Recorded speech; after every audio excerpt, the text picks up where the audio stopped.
Psalms chapter 1, starting at verse 1. It says, Blessed is the man that walketh not in the counsel of the ungodly, nor standeth in the way of sinners, nor sitteth in the seat of the scornful. But his delight is in the law of the Lord, and in his law doeth he meditate day and night. And he shall be like a tree planted by the rivers of water, that bringeth forth his fruit in his season. His leaf also shall not wither, and whatsoever he doeth shall prosper. Before I get started, I want to give all glory and honor and praise to Yahweh Bahashem Yahweh Shah. I want to give a shalom and a mighty salute to the apostles and the elders of GMS. Peace, honor, respect to you brothers that's out there laboring, edifying, rightly dividing the word and truth and sincerity. And I want to give double honors to the apostles and elders of GMS, okay? So this lesson I'm going into, really, when you I read Psalms 1 through 3, now the third verse, it says at the end, it says, I'm going to read the whole third verse. It says, And he shall be like a tree planted by the rivers of water, that bringeth forth his fruit in his season. Okay, that tree is getting that good, that water is nourishing it, is building it up, and you have a strong, healthy tree that's bringing forth its fruit. His leaf also shall not wither, and whatsoever he doeth shall prosper. Right. So if you got a tree planted by the river, again, it's gonna be soaking up all that water, man. It's gonna be hard to kill that tree. That's why the leaf is not gonna wither, and whatsoever it do, it shall prosper. I was doing some reading. I've decided to start back over reading the scriptures, starting with Genesis. I'm in Genesis 39th chapter, right? And I want to get this because when I was reading the 39th chapter of Genesis, and I'm going to read it in NLT, it just really, scriptures came to mind. It just really had me thinking about basically when you are living according to the righteous ways of Yahweh Hashem Yahushua, things go in your favor, man. Does that mean that every day is going to be peaches and cream and every day you're going to laugh and it's going to click? No. Even in the trials, the Lord is going to give you the spirit to fight through, to push through. Even in the trials, it's going to be a teaching moment. Even in the trials, things are going to be working for you. Matter of fact, let's get this. Before I get Genesis, the 39th chapter, let's go to Romans chapter 8 in the KJV. Starting at verse 28, it says, And we know that all things work together for the Salaki. Let me read it over. Romans chapter 8, verse 28. And we know that all things work together for good to them that love the Most High, to them who are called according to his purpose. Okay, so all things is working good for you, man. Good for you, sis. Whoever is listening and living according to the righteous ways of Yahweh Hashem Yahushua. Does that mean you're going to be perfect? No. A just man falleth 7 times. Okay? But if you're pushing, you trying, you striving, all things going to go in your favor. And I'm pretty sure if you've been in this truth long enough, you understand that when you are more in the spirit, everything flow better. Everything flow better. Yeah. Demons might jump on people and get at you. You might have those little hurdles. But overall, the Lord is working. You notice how the Lord is working. Let me jump down to verse 31. It says, what shall we say? What shall we then say to these things? If the Most High be for us, who can be against us? Okay, so if the Lord is with us, who can be against us? Nobody, man. Nobody. Let me get this real quick. Let's get Proverbs chapter 16 Verse 7, what do it say? It says, when a man's ways please the Lord, he maketh even his enemies to be at peace with him. Right. So you can be at a certain job, the workplace, whatever it may be. Somebody you notice that don't even really like you, they don't even mess with you like that, but it's something about you that they respect. And I want to now let's go to Genesis, because we all know that and that person who respects you might put you over things. Let's just say in the workplace, because we're going to Genesis 39, and we know Joseph was sold into slavery by his brothers, but he rose in the ranks amongst his enemies, which were the Egyptians. Those weren't his friends. Those weren't his brethren. No, those are enemies. When you get sold into slavery, you get sold to your enemies. Like right now, we were sold into slavery to the Edomites, which is our enemies. And all these other heathen nations are our enemies anyway. So, but again, he rose to the rank. So you could be at a workplace, you could have a supervisor, a manager, somebody who's over you, that don't necessarily like you that much, but they see like, okay, this is a responsible person. He could do the job. He or she could do the job, and they might put you over. They might not even really care for it, and you can know this, but they put you over certain things because they already know that you are capable of handling these things, versus people they might laugh and he with at the workplace. They don't put them over certain serious tasks. See? So if the Lord is for us, who can be against us?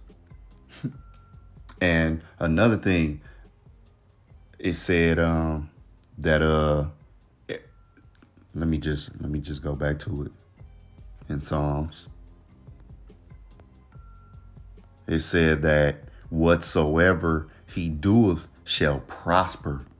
Okay, so that example in the workplace where, somebody might not like you, you prosperous at work.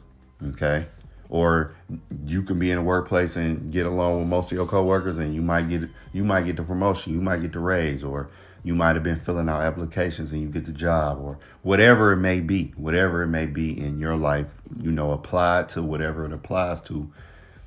You notice that things are flowing, man, when you pleasing to the Lord. So in Genesis 39, this is a heavy chapter when you reading it in the spirit. So let me get this in the NLT. It says, when Joseph was taken to Egypt by the Ishmaelite traders, he was purchased by Potiphar, an Egyptian officer.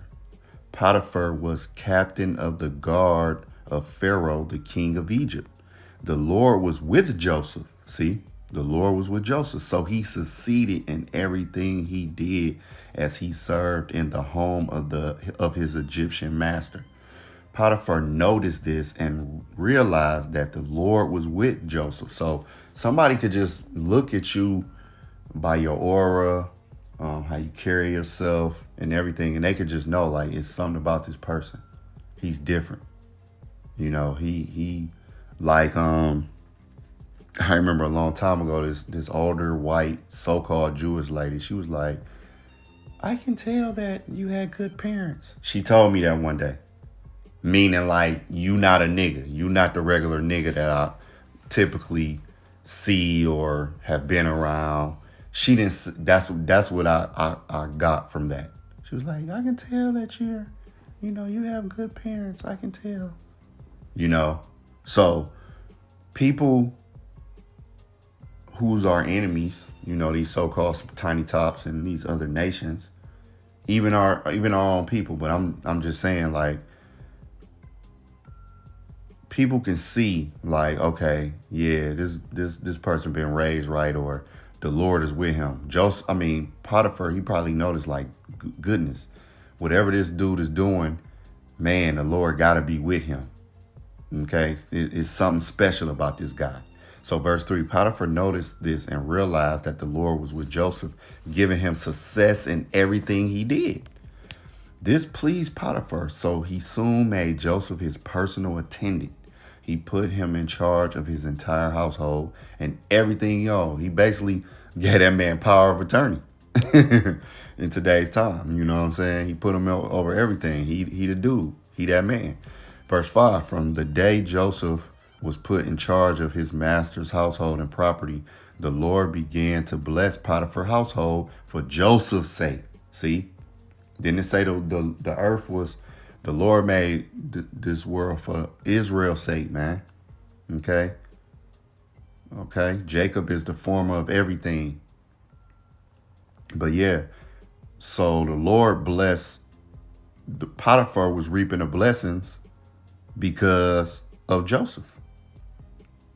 And Joseph is what? He's an Israelite, man. Okay? It says, all his household affairs ran smoothly, and his crops and livestock flourished. So Potiphar gave Joseph complete administrative responsibilities over everything he owned. With Joseph there, he didn't worry about a thing except what kind of food to eat. Joseph was a very handsome and well-built young man, and Potiphar's wife soon began to look at him lustfully. Come and sleep with me, she demanded. But Joseph refused. Look, he told her, my master trusts me with everything in his entire household. No one here has more authority than I do. He has held back nothing from me except you because you are his wife.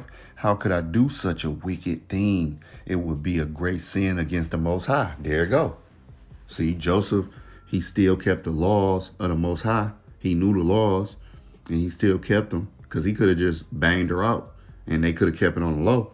But no, he knew the Lord was watching, and he was upright. But see, this is that demon. This is that test. This is, that ain't just happened by mistake. It was a test from Yahweh Bashem Yahushua, just to see. And he passed the test. And see, that's going into these scriptures. Matter of fact, let me see something. Let me see if I want to get that right now. Bear with me real fast. What's that? No, we ain't gonna get that. Matter of fact, I'm gonna get this Tobit. I want to get this Tobit in the GNT though. Tobit, chapter 4.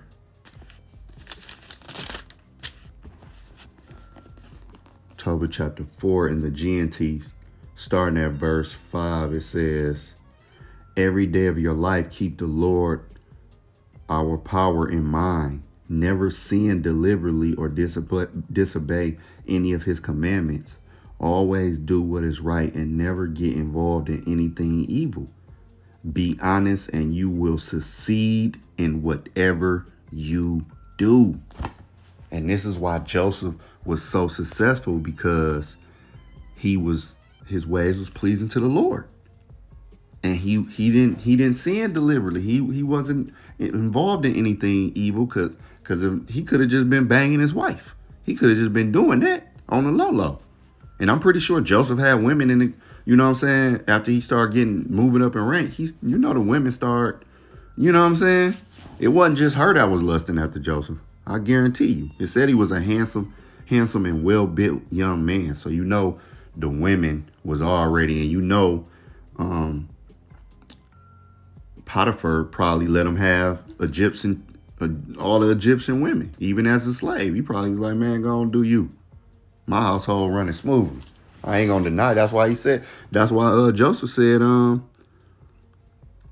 he has held back nothing from me except you. See? So, Joseph was probably getting all them Egyptian women and all types of women. He had women at his will, man.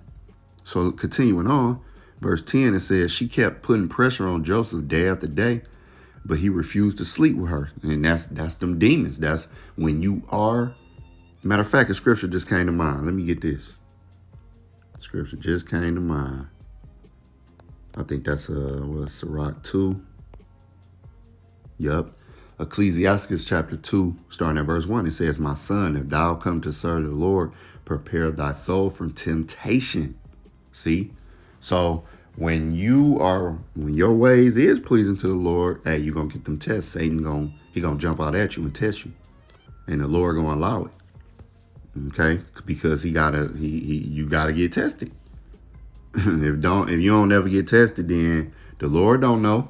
what you might do, in a furnace of adversity. He don't know how I mean, the Lord do know us, but I'm just saying you got to get tested.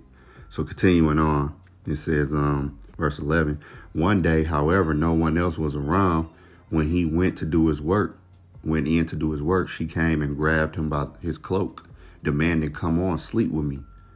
Joseph tore himself away, but he left his cloak in her hand as he ran from the house. And you know that she wasn't nothing. She was no good, man.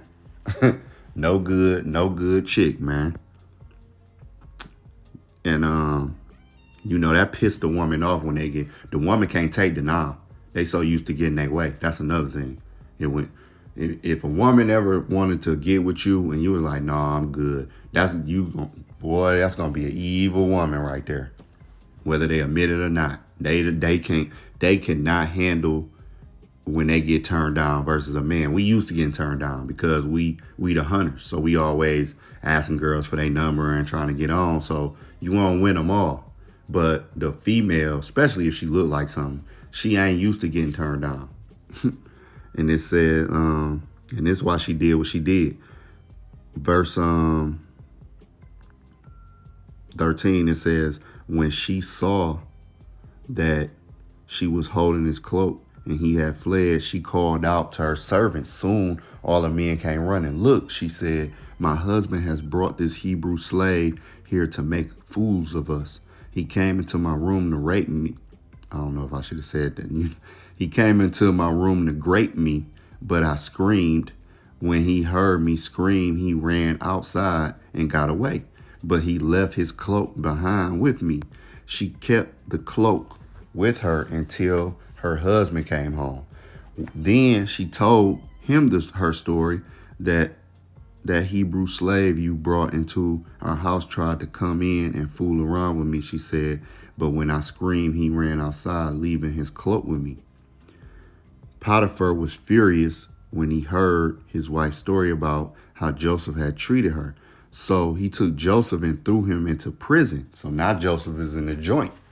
Now he in a double prison because he already in captivity. Now he in prison. And this is a test, man.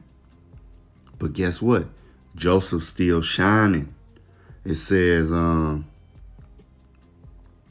verse 20, so he took Joseph and threw him into the prison where the king's prisoners were held, and there he remained. But the Lord was with Joseph in the prison. The Lord always with us, no matter the situation. At the lowest of the lows and the highest of the highs, the Lord is always there. It says, but the Lord was with Joseph in the prison and showed him his faithful love. And the Lord made Joseph a favorite with the prison warden. But there it go again. It says, let me get that scripture again. Because now he in favor with the prison warden. So now he reaping the benefits of that. Everything he do. It says, Proverbs 16:7, when a man's ways please the Lord, he maketh even his enemies to be at peace with him. Okay? And all them enemies don't mean they just ready to knock you over the head at that time. It could just be an enemy nation. It could be just somebody that naturally wouldn't even be on your side. A prison warden wouldn't naturally just be on your side, especially for what he's thrown into prison for. That's like the ultimate disrespect right there. See? So it says, and the Lord made Joseph a favor with the prison ward. Before long, the warden put Joseph in charge of all the other prisoners and over everything that happened in the prison. So he was the man in the joint. He was that guy. The warden had no more worries because Joseph took care of everything. The Lord was with him and caused everything he did to succeed, man. Everything he did to succeed, man. Let's get that again. Let's get that Psalms 1, verse 3. And he shall be planted like a tree by the rivers of water that bringeth forth his fruit in his season. His leaf also shall not wither. Even though Joseph was in prison, in slavery, his leaf didn't wither. He was still shining. He was still a nice green full leaf, per se. And whatsoever he doeth shall prosper. Okay. So I just, this was just something on my spirit that I was reading the 39th. I'm like, dang, it's heavy. It had me thinking about these other scriptures that I brought out, Romans, Psalms, Proverbs, Tobit. Okay. So Lord willing, this was uplifting and edifying. To the next lesson. Shalom.